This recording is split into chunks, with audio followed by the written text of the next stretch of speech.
Okay, we're gonna do something. I'm not gonna ask you to say like good afternoon louder and more energetically, but my name is Rich Razgaitis. I go by Raz.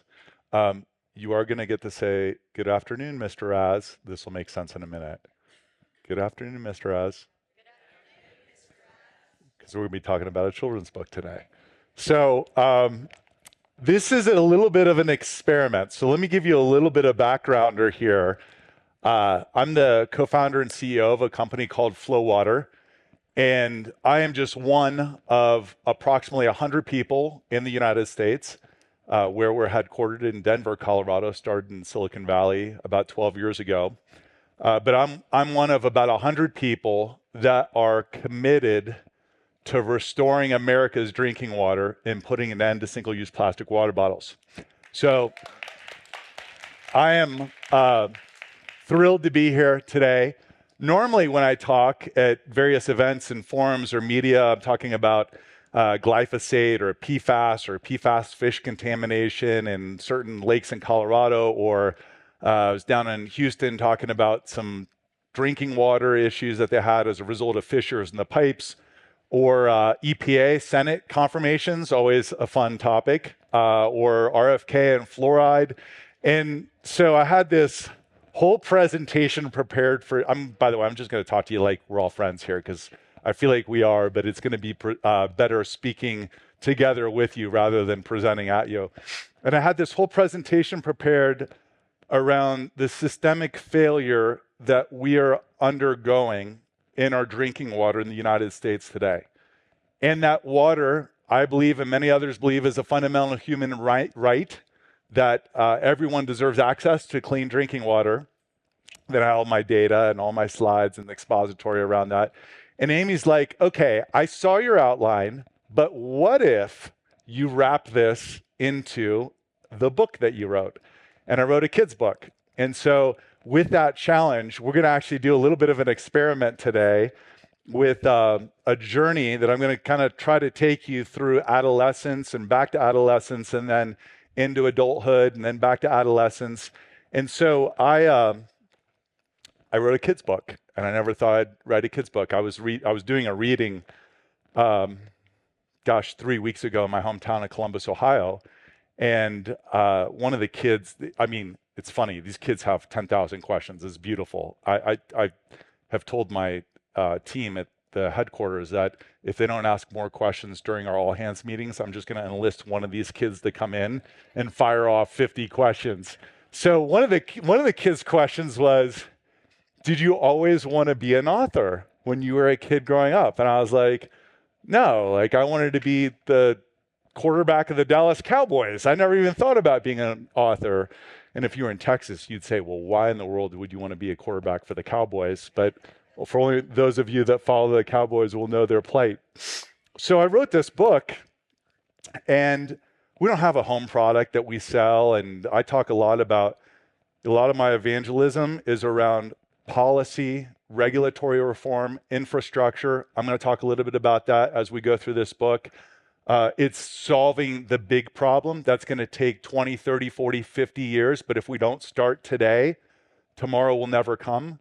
It's also unveiling what I believe are some of the fundamental issues that are creating this, not only this dispensation around single tap water and drinking water, but single-use plastics, not just single-use plastic water bottles, but also sugary, carbonated, caffeinated drinks wrapped in plastic. And so part of this is just a passion project. And part of my passion project is my day job. My background, just very quickly, I worked at tech companies. I worked at Fortune 500 companies. I ran half a dozen different companies and all for-profit. And I kind of went from mercenary to missionary, where I really got sparked with this enthusiasm of doing something in our drinking water across the United States. Because I think a lot of things weren't being done or haven't been done, and it's going to be a result of us working together to solve this problem. One of the data points that I sometimes reference when I go through the media is, we still don't have a federal mandate on lead testing in the United States. You can send your kids to school today, and in certain cities, counties, municipalities, or even states, they might be drinking tap water with lead in it. And the fact that we've had 5 Republican presidents, 4 Democratic ones, numerous exchanges of Senate and Congress, and we still do not have a federal mandate around lead testing, and that is just one example, is an atrocity. And so if they're not going to solve it, we get to solve it, and that's what I want to talk to you a little bit about today. I co-founded the company because I had this experience. I've got 2 daughters, Royce and Zoe. They're 21 and 23 now. And when they were 10 and 11 or so, maybe 9 and 10, I was observing them going to these soccer games. And I kind of just realized at a soccer game, they'd go and they'd do a good job, or they'd win, or maybe they'd lose, whatever. But they got treats, like all the treats. They got soda and sugary, carbonated, caffeinated drinks and energy drinks and snacks from big food companies. And I just saw what effectively is modern day tobacco that's marketing to our kids and getting them hooked on things that become huge crutches later in life. And we have an opportunity to solve that. So this is the experiment that we're going to do. I am not going to read page by page this entire book. But what I am going to do is, and those are my daughters, Royce and Zoe, there. And then that's a book reading that I did just a few weeks ago. So I'm not going to read through the whole book. However, you got to play with me. We're going to read the first 3 pages, and I'm going to read it line for line. I'm going to try to do it's way easier with 9-year-olds in the room than it is not 9-year-olds in the room. I'm just going to tell you, this is really stretching. One of the things I'm working on this year is vulnerability. This is really stretching my personal development around vulnerability. All right, thank you. So, and one other caveat on this, a couple other heads up and a caveat.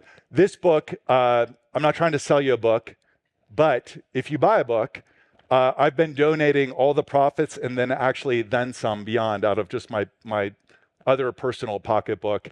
I've been donating all of the proceeds from this, 100% plus, to water-based nonprofits. So this is something that I'm passionate about. I'm not trying to sell books, but if you buy a book, then there's some that are out there that you can take freely, by the way. Those are not for sale. Those are free. If you want to take one, you can take one. But if you buy a book, you end up educating a kid about drinking water, and then also some of that money goes to whatever the profit is, goes to a nonprofit. The current one is the Water Foundation. The next one that I'm going to donate to is Dig Deep. Okay, so here's what we're going to do. I'm going to start to read this book to you. So it's called Clean Water is Awesome. Now, what I'm going to do in between this book, and then it'll make sense as we go, and then you just follow along. And then if you have a question, just be like, hey, raise your hand. Hey, Mr. Raz, I got a question. And then I'll be able to answer your questions, and we'll do that and kind of take you back into adolescence. I have big people data here as well. So there's kids stuff that I'm going to be sharing with you. But part of what I'm trying to do is scope between the narrative and the storyline that I was trying to share with this kids book and tying it back to the real life adult world that we live in and some of the problems that we're facing right now with our drinking water and the downstream problems that poor drinking water is causing. All right. So, are we ready? All right, let's do this. Trying to decide which. I'm just going to sit down. This is like story time. Okay. So, you're 9 years old. So, Miss Willow. It's so hard to do the voices in front of you guys, but Miss Willow was just about to begin her first grade science lesson when she noticed something off about her students. Goodness, you all look like you need a boost. You feeling okay? I think I just forgot to wake up. I'm fine. I had Superade. I've had 3 energy drinks. You know, when I forget to drink water, I just drink it right from the sink. Miss Willow said, I think we need a different kind of lesson today. Miss Willow clapped her hands in idea forming. Guess what? We're going on a field trip to the zoo, to the candy store, to space. I'll jump there, Levi pointed skyward. Miss Willow shook her head, smiling. No, no, and definitely no. We're going to the sink, the class groaned. Oh, man. Only Finn punched the air, saying, sinks are awesome. Okay, so now we're going back to big adult data. So one of the sad realities that we have in the United States is that 70% of Americans, by the way, this data source goes back 12 years. It's gotten worse since then. 12 years ago, about 70% of Americans don't trust or don't like what's coming out of our tap. Now, in the sustainability world or in the environmental and kind of ESG and green world, one of the things that we've tried to do is we've said, hey, plastic bottles are bad. They're terrible for the environment. They're also terrible for your health. The average American is eating or drinking 1 credit card's worth of plastic every single week. People that consume plastic and ends up in arterial plaque lines have, according to New England Journal of Medicine, have a 4-fold increase in stroke, myocardial infarction, as well as death. So getting plastics in our bodies is not a good thing. So what we've tried to do is we've tried to direct people to the tap. However, people don't trust the tap. And the data is showing particularly clearly over the last 5-10 years, there are some really good reasons why people do not trust or do not like tap water.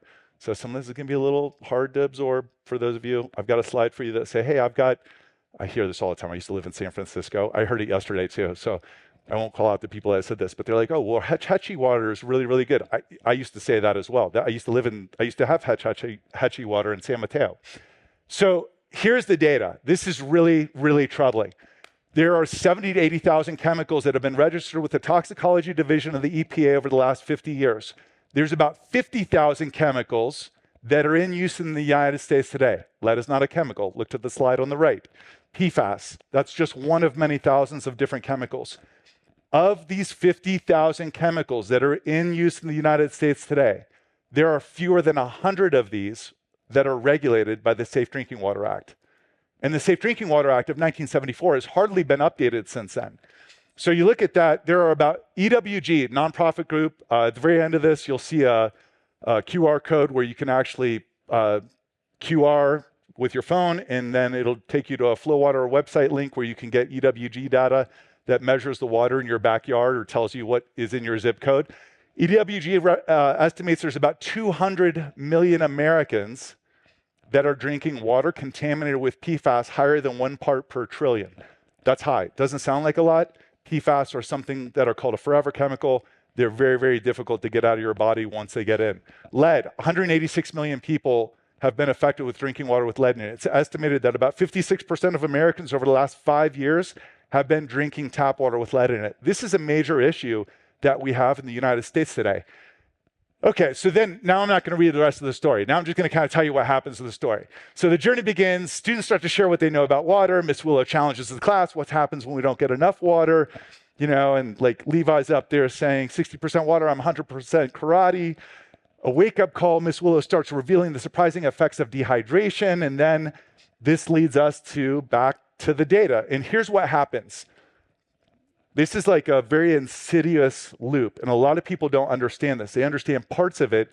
You know who understands this really well are big beverage companies, big bottled water companies, and big food companies, because they profit off of this. And so we don't have a problem in the United States called if I could only find a faucet. We don't have that problem. Like no one's ever I mean, for the most part, like yes, you can think of 1% of the time where you're like, hey, I really wish I could find a faucet. That's usually not the problem. The problem that we have is people don't like or don't trust what's coming out of that faucet. And if water fountains or water coolers, these black box water coolers or 5-gallon jugs, if people liked or trusted those, then we wouldn't have a bottled water issue on our hands, but we do. And so what ends up happening is a lot of consumers, not everybody, a lot of consumers reach for a single-use plastic water bottle because they don't like what's coming out of the tap. And if they don't do that, the next stage is they reach for a sugary, carbonated, caffeinated drink wrapped in plastic. Even worse than a bottle of water. And then if they don't do that, they go to energy drinks or they go to food. One of the most common sources of food cravings is dehydration. You could Google that, ChatGPT it. It's a huge agonist to food cravings and poor eating habits. And so what ends up happening is we just live in a chronically dehydrated state. 70% of Americans, both adults as well as adolescents, are chronically dehydrated. So Miss Willow goes back, and it's not just water, it's clean water that matters. And then she leads the class off to learn the history of water. And they travel through the pipes, and they go on this water adventure. One of the things that I wanted to share is even if your water was pristine clean, perfect, just pure virgin organic water. You're transporting it, and we're transporting it against pipes and across pipes that are 30, 50, 70, 80 years old. This would not be unlike cooking an amazing meal in the kitchen with the freshest ingredients, with the cleanest kitchen prep, and then taking that meal and dragging it across the floor and putting it on the dinner plate. Like, that's ultimately what's happening when we have really aged infrastructure. So we need to do some development work in infrastructure as well. So Miss Willow starts talking about past cities. They're built near water purposefully. It's what made civilizations possible, the dark side of progress, how pollution began to contaminate our water sources. And ultimately, this is one of the problems that we have today. You look at glyphosate. Glyphosate, and there's this data here. This is just one chart out of many that are publicly available. You look at the incidence of thyroid cancer and GMO usage and glyphosate. Like, is it causal or is it correlation? So we have an issue in the United States. It's a little bit like this, which is if we are, and by the way, it's also happening in your backyard. So this is EWG data, San Francisco, Hetch Hetchy water. These are the contaminants, and EWG is just testing a portion of the 50,000 chemicals in use in the United States. Doesn't include viruses, doesn't include bacteria, the chemical usage. This is just a portion of what's being tested by EWG that you can just look in your backyard, and you can go to drinkflowwater.com and click on water report, and you'll see that data that's pulled in to look at what's in your zip code. And so the problem that we have in the United States today is you're smoking cigarettes when you're drinking out of the tap. It's like, are you smoking reds or lights? That's kind of where we are today. That's the unfortunate situation.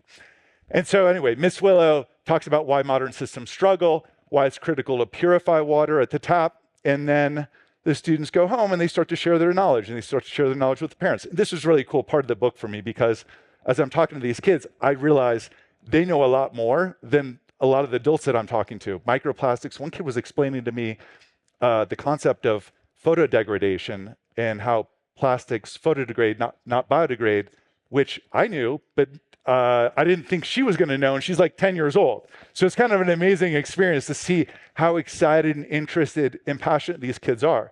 So these are, in conclusion, these are the 4 things that we need to do as a society to change the way that we consume and deliver drinking water, because it's a fundamental human right. Number 1, we need appropriate levels of regulations. I'll give you an example. EPA, there's 50,000 chemicals in use in the United States today. Those are just not all going to get relegated. But if we're going to deregulate or loosely regulate the chemicals that are in use in the United States, we should appropriately regulate what's in our drinking water. And it's no different if we've got 8 people in a room that are all non-smokers, and a smoker shows up and locks the room door and is smoking. Guess what? We're all smoking. And that's the condition of tap water and drinking water in the United States today. And it has all these downstream effects: single-use plastic water bottles, sugary soda, etc. Infrastructure is the second one. We need to rehaul infrastructure, replace leaded lines, as well as a lot of other aged infrastructure that's distributing things like sediment and other heavy metals in it. The third thing is we've got to invest in water treatment plants. So you look at municipal water treatment plants, they've done the best job that they possibly can do with the resources that have been given to them, as well as how taxed we have made this over the last 30, 50 years. And so we need to invest in treatment plants and municipal water. And then the last thing simply is the last 5 feet of water line. We live in a world today where you have to treat your water twice. We don't have a home product. I would recommend to everybody, go and buy a reverse osmosis countertop unit. You can get one for hundreds of dollars. That is what's going to help solidify, purify, and make safe your drinking water in your home. And you can solve 99% of the problem by doing that. So we've had all sorts of, this is the QR code. If you want to be able to just scan that, it'll take you right to the website where you can type in your zip code and see what your drinking water is like in your backyard, wherever you live. And my call to action is we've let politicians and regulators lead the way for a long time. And this is where we are. So if the change is going to happen, it's going to start with us. So let us do this together. Thank you.